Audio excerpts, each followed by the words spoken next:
ಏನಿದೆ ಹೇಳು, ಸಮಸ್ಯೆ ಏನಿದೆ ಹೇಳಮ್ಮ. ಸಾಹೇಬ್ರು ಇದ್ದಾರೆ. ಊಟ ಎಲ್ಲ ಚೆನ್ನಾಗಿದೆ. ಏನೇ ಊಟ ಕೊಡ್ತಾರೆ ಬೆಳಿಗ್ಗೆ? ಸರ್ ತಹಸೀಲ್ದಾರ್ ಸರ್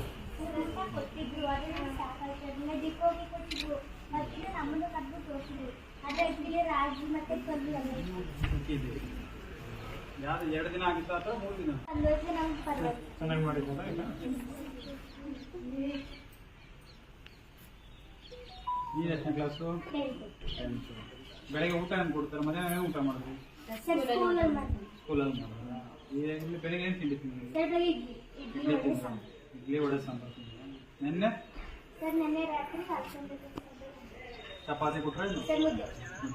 ಚಪಾತಿ ಮಾಡಲ್ಲ ಇಲ್ಲಿ? ಚಪಾತಿ ಮುದ್ದೆ ಮತ್ತೆ ರೊಟ್ಟಿ 3 ಅದೇ ತರ ಇದು ಇವತ್ತು ಮಾತ್ರ ಕೊಟ್ಟಿದ್ದಾರ? ದಿನ ಕೊಡ್ತಾರಮ್ಮ? ಸರ್ ಇಲ್ಲ ಸರ್, ಅಧಿಕಾರಿಗಳು ಬಂದಾಗ್ಲೇ ಸರ್ ಎಲ್ಲ ಸರ್ವೇ ತರ ಉಳಿದು